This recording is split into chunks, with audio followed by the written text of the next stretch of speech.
बिस्मिल्लाहिर्रहमानिर्रहीम, अस्सलाम वालेकुम। इस वक्त मौजूदा हुकूमत के लिए सबसे बड़ा इम्तिहान ये है कि अरशद शरीफ मरहूम के कातिलों तक पहुँचा जा सके, लेकिन इस वक्त अवाम का बिल्कुल एतबार है ही नहीं इस हुकूमत पर, और ख़ास तौर पर वो हुकूमत जिसके दौर में उनके खिलाफ FIR हुई, जिनकी हुकूमत के होते हुए अरशद शरीफ मरहूम को मुल्क छोड़कर जाना पड़ा,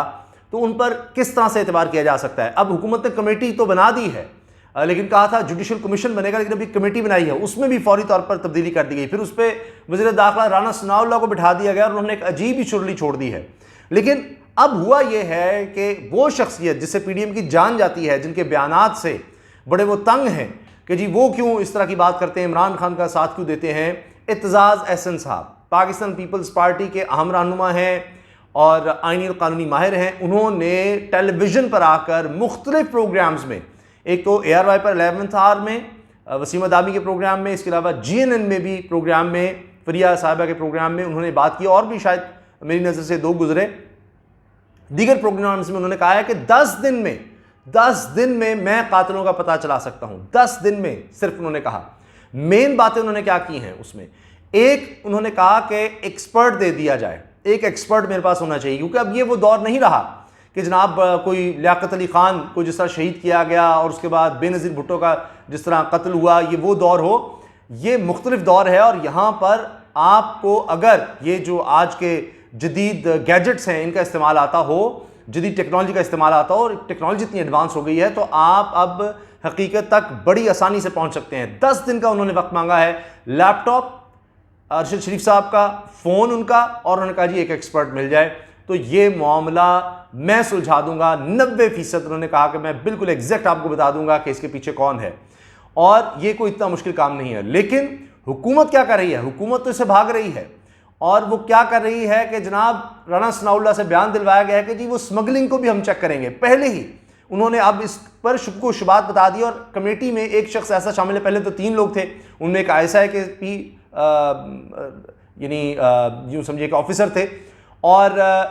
फिर इसमें FI वो भी अंडर जनाब हुकूमत के है। तो एक साहब जो पुलिस के हैं उनको लगा दिया गया है, जो कि मशहूर हैं शरीफ ख़ानदान के आदमी के तौर पर। तो ISI के जो अफसर हैं उनको तब इसमें से निकाल दिया गया, इस कमेटी में से, कि जी फौरी तौर पर ये जाएगी कीनिया में, देखेगी क्या है। अब जब राना सनाउल्लाह बता रहे हैं तो इसका मतलब है कोई पहले ही बता रहे हैं कि इसमें स्मगलिंग का एंगल दे दो, इसमें स्मगलिंग का स्पिन दे दो। आप सोचिए ज़रा केस क्या है, उसको किस तरह ले जाया जा रहा है। और मैंने खुद अल जज़ीरा, जिसको दुनिया मानती है, अल जज़ीरा चैनल पर मैंने खुद देखा कि इस अंधोनाक वाक़े के हवाले से जब रिपोर्ट की जा रही थी, तो वहाँ पर एक सीनियर सहाफ़ी ने पहले ही आगाह कर दिया था कि अब हो सकता है कि अरशद शरीफ के केस के हवाले से इसमें कोई गैर कानूनी बात, यानी कोई नारकोटिक्स या ये वो इससे जोड़ने की कोशिश होगी हुकूमत की, और वो जो भी इस तरह करेगी, मैं आपको अभी बता रहा हूँ, टाइम कम था लेकिन उनका मेरी बात मुकम्मल होने दी। उन्होंने कहा मैं आपको अभी बता रहा हूँ कि सब झूठ होगा, फरेब होगा, ये सिर्फ असल हक़ाइक़ से या कातिलों तक ना पहुँचा जाए, इसके लिए जनाब एक डाइवर्जन यानी एक धोखा क्रिएट किया जाएगा। और वही हुआ। अल जज़ीरा में जब ये चीज़ रिपोर्ट हुई है तो आप सोचिए कि कितनी ऑथेंटिक उसको हम कहें, और वही बात हुई कि राना सनाउल्लाह ने क्या कह दिया। अब अक़वाम मुत्तहिदा तक ये बात गई है, अक़वाम मुत्तहिदा की तरफ से नोटिस लिया गया, सेक्रेटरी जनरल के तर्जुमान ने बात की कि जी इस पर तशवीश है और इसकी साफ शफाफ तहकीकात होनी चाहिए। अब जो फैमिली या ख़ास तौर पर ये कहें कि जो इर्द गिर्द लोग हैं, सहाफ़ी हैं, अरशद शरीफ साहब के दोस्त हैं, वो सब ये मुतालबा कर रहे हैं कि ना सिर्फ ये कि इंडिपेंडेंट इसकी इंक्वायरी हो, इस हुकूमत पर तो एतबार ही नहीं, बल्कि इंटरनेशनल लेवल की अक़वाम मुत्तहिदा के तहत किसी तरह से हो। कुछ लोग ये कोशिश भी कर रहे हैं कि अपने तौर पर फंड इकट्ठा करके इसकी इन्वेस्टिगेशन की जाए। फिर अमेरिका तक ने कहा है कि हाँ जी ये बड़ी तशवीश की बात है, और एक बहुत बड़ा सहाफ़ी था, उसका कत्ल हो गया है, तो इस पर अब देखना चाहिए कि क्या हुआ, क्या सर्कमस्टांसेस थे, और कीनिया में भी ये देखना चाहिए। अब ख़दशा इस बात का इतना ज़्यादा है कि बजाय इसके कि इसकी बाकायदा सही तरह से तहकीकात की जाए, तो हुकूमत तो ख़ुद इसमें इसलिए मुश्किल में आती है कि इन्हीं के दौर में सब कुछ हुआ। सब लोग जानते हैं, पता है उनको कि हुकूमत का इसमें क्या किरदार रहा, किस तरह से अरशद शरीफ साहब को यहाँ से जाना पड़ा, केसेस जिनके दौर में हुए, यानी वज़ीर दाखिला राना सनाउल्लाह, वो कैसे, और उनके बयानात से नज़र आ रहा है कि वो तो इसको कोई और स्पिन देना चाहते हैं। तो अब तो खदशा ये है कि ये जाकर, और वो जो एतजाज़ हसन साहब ने चैलेंज किया है कि 10 दिन के अंदर मैं हकीकत तक पहुंच जाऊंगा, सिर्फ मुझे एक एक्सपर्ट चाहिए और ये चीज़ें अगर मेरे पास हों। और जो अब जाहिर है कि आसान काम नहीं है, लेकिन जितनी बहादुर ये फैमिली है अरशद शरीफ साहब की, उन्होंने ये फैसला किया कि दोबारा पोस्टमार्टम किया जाए ताकि इसमें पता चल सके गोली किस तरह से चली, कितने फासले से चली, दीगर चीज़ों का पता लग सके। आज़ा के हवाले से उन्होंने कहा यह आसान काम नहीं होता, लेकिन हकीकत तक पहुंचने के लिए, क्योंकि इस मुल्क में कब तक ये होता रहेगा, तो उन्होंने ये फैसला किया। अब एतजाज़ हसन साहब ने कहा है कि इसमें यह रिपोर्ट भी बहुत अहम है पोस्टमार्टम की। अब खदशा जो मैं जाहिर कर रहा हूँ कि जो करीबी लोग अरशद शरीफ साहब के कह रहे हैं वो ये कि हमें तो एतबार नहीं है, हमें तो खदशा इस बात का है कि ये लोग वो एविडेंस ज़ाया ही ना कर दें, फ़ोन और लैपटॉप वगैरह से एविडेंस ही ना मिटा दें, क्योंकि कीनिया के एक साबिक गवर्नर की तरफ से, जिसको ऑथेंटिक सोर्स माना जा रहा है, सब उसको ऑथेंटिक सोर्स कह रहे हैं, उसकी तरफ से कहा गया है कि अरशद शरीफ साहब पाकिस्तान में सियासी और ताकतवर लोगों के हवाले से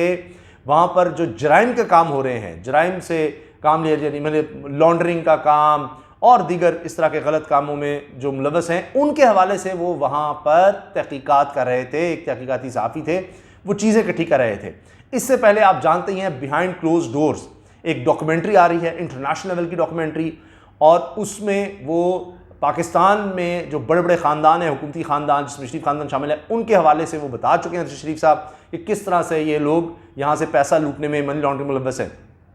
तो लिहाजा वो उसकी एक कड़ी भी वहाँ पर हो सकती है कि मज़ीद कौन कौन लोग हैं जो इस तरह का कीनिया में काम करते हैं, क्या क्या कारोबार करते हैं इन ख़ानदानों के या ताकतवर लोगों के, सियासी लोगों के, दीगर लोगों के, ताकतवर लोगों के क्या क्या कारोबार या क्या कुछ है। तो उस हवाले से अब ये साबिक गवर्नर की भी ये बात आ गई और मैंने इसको देखा कि जी ये कितना क्रेडिबल है, तो बताया जा रहा है, ज़राए बता रहे हैं कि बहुत क्रेडिबल है वो बंदा जो ये बात कर रहा है, साबिक गवर्नर भी है, उसको भी पता है कि ये सब कुछ ये हो रहा है। तो इसको देखते हुए अब ये मामला और ज़्यादा संजीदा हो गया है और इसको अब देखने की ज़रूरत है कि किस तरह से अब इसको मंतकी अंजाम तक पहुँचाया जाता है। लेकिन चूँकि तमाम सहाफ़ी, पूरी कौम, पाकिस्तानी कौम जिस तरह इकट्ठी हो चुकी है इस मामले पर अपने एक हीरो के लिए, जिसका ख्वाब था एक आज़ाद, खुद मुख्तार, करप्शन से पाक पाकिस्तान, और उसके अंदर कूट कूट कर पाकिस्तान से मोहब्बत का जज्बा भरा हुआ था, तो अब उसके साथ जब लोग खड़े हो गए तो इतना आसान नहीं है इस हुकूमत के लिए इस मामले से भागना, क्योंकि साफ़ी बरादरी इकट्ठी हो चुकी है। वो सवाल पूछ रहे हैं, वो लोग जो इन्फॉर्म्ड होते हैं, जो लोगों को बताते हैं, तो वो सब इकट्ठे हो गए हैं। जिस तरह पूरी कौम ने रिस्पॉन्स दिया है, तो अब हो तो ये रहा है कि बाज़ हल्के यानी अरशद शरीफ साहब को मुतनाज़ा बनाने की कोशिश कर रहे हैं, लेकिन बात बन नहीं रही, झूठ फैला रहे हैं सोशल मीडिया पर, वो बात बन नहीं रही। तो खुद अब देखिए हुकूमत एक तरफ हमदर्दी का कहती है, दूसरी तरफ आपने देख लिया कि मरीम साहिबा के क्या ख्यालात थे, किस तरह का उन्होंने ट्वीट किया था, और फिर पूरी कौम ने जिस तरह जवाब दिया उसकी वजह से उनको पीछे हटना पड़ा, माजरत करनी पड़ी। लेकिन उनके अंदर क्या है, क्या सोच है, वो तो आपने देख ही लिया। अभी जब बिहाइंड क्लोज डोर्स पूरी रिलीज़ होगी और उसमें अरशद शरीफ साहब बता रहे होंगे शरीफ ख़ानदान के हवाले से, तो फिर सोचिए कि क्या होगा। इसीलिए उन्होंने पहले ही ये कोशिश की कि अरशद शरीफ को, उनकी इस शहादत को मुतनाज़ा बना दिया जाए, जिसमें ये नाकाम रहे हैं। और अगर ये इन्वेस्टिगेशन नहीं भी करते, जो सबको पता है कि ये प्रॉपर नहीं करेंगे, लेकिन खदशा ये है कि एविडेंस न ज़ाया कर दें, क्योंकि उसके बाद अगर इमरान खान साहब की गवर्नमेंट आती है तो हो सकता है इसको दोबारा से खोला जाए, लेकिन उसके लिए सबूत होना बहुत ज़्यादा ज़रूरी है। अब एतजाज़ साहब ने जो बात की है प्रोग्राम्स में आकर, उसके मैं अहम पॉइंट्स आपको बता देता हूँ। उन्होंने कहा कि जी पाकिस्तान में पोस्टमार्टम और फोरेंसिक भी कराना चाहिए। पोस्टमार्टम तो हो रहा है और देखा जाएगा कि इसमें क्या चीज़ें सामने आती हैं। पोस्टमार्टम से पता चलेगा गोली कितने फासले से मारी गई और कैसे मारी गई। अब एतजाज़ साहब कानूनी माहिर हैं, इतना अरसा इन्होंने गुजारा है इस काम में, कानून और इंसाफ और केसेस देखे हैं, तो वो ज़ाहिर है अपने तजर्बे की बुनियाद पर ये बात कर रहे हैं कि पता चल जाएगा कि गोली कितने फासले से मारी गई, कैसे मारी गई, ये जो सारी कहानी बताई गई है इसमें कितनी हकीकत है। कीनिया से अरशद शरीफ के कफन में आने वाली लाश को ऐसे ही दफन नहीं करना चाहिए, और पोस्टमार्टम से बहुत कुछ पता चल सकता है। लाइन ऑफ फायर का पता चलता है कि कहाँ से फायर हुआ, कितने फासले से किस तरह हुआ, असला कौन सा इस्तेमाल हुआ, कितने फासले से हुआ, सब मालूम हो जाता है। पोस्टमार्टम रिपोर्ट से पता चलता है गोली किस असलहे से चली, ज़ाहिर है वो असला कौन सा था, किसके पास वहाँ पर होता है, इससे पता चल जाएगा। जब घात लगाकर हमला किया जाता है तो चारों तरफ से गोलियाँ चलती हैं। एतजाज़ साहब ने ये कहा कीनिया की पुलिस ने मान लिया है कि हमने कत्ल किया, मतलब कीनिया की पुलिस मौके पर मौजूद थी, खुद पुलिस मान रही है। अरशद शरीफ का मोबाइल फ़ोन और लैपटॉप भी कीनिया पुलिस के पास होना चाहिए। अब ये सवाल है कि वो फिर लैपटॉप, वो मोबाइल फ़ोन कहाँ है, और ये कमेटी कहीं जाकर उसके साथ क्या करेगी। फिर उनके अरशद शरीफ साहब के जो दोस्त या ड्राइवर जो बताया जा रहा है उसके हवाले से अभी तक नहीं पता चल रहा, उनका बयान कहाँ है, वो कितने खौफजदा हैं, वो हकीकत क्यों बता सकते हैं, क्या हो रहा है क्या नहीं हो रहा, उनके हवाले से भी अभी बहुत सी बातें मशकूक हैं। खैर, इत्तेज़ाज़ साहब ने मज़ीद कहा कि मोबाइल और लैपटॉप के ज़रिए लोकेशन और मूवमेंट का पता चल जाता है। मुझे एक एक्सपर्ट 10 दिन का मोबाइल डाटा और लैपटॉप का मवाद दे दें, मैं 99% मैंने 90 कहा था, जबकि इत्तेज़ाज़ साहब ने कहा है कि जी 99% हकीकत तक पहुंच जाऊंगा कि क्या हुआ, कैसे कत्ल किया। सच तक पहुंचना दुश्वार नहीं, इंक्वायरी कमीशन आज़ाद होना चाहिए, जो कि कहाँ आज़ाद होना है वो आपने देख ही लिया है, और इंक्वायरी कमीशन में आज़ाद माहिरीन होने चाहिए। ये दौर लियाकत अली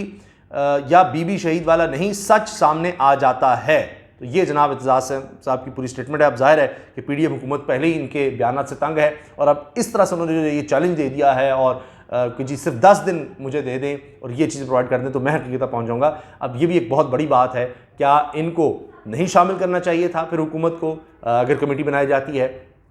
जो खुद सामने आकर ये बात कर रहे हैं, इन जैसे लोगों को क्यों नहीं शामिल किया गया, ये एक बड़ा सवाल है। या जब कोई भी इन्वेस्टिगेशन होगी या कुछ ऐसा होगा तो उसमें इत्तेज़ाज़ अहसन साहब ने जो बातें की हैं इनका वज़न तो है।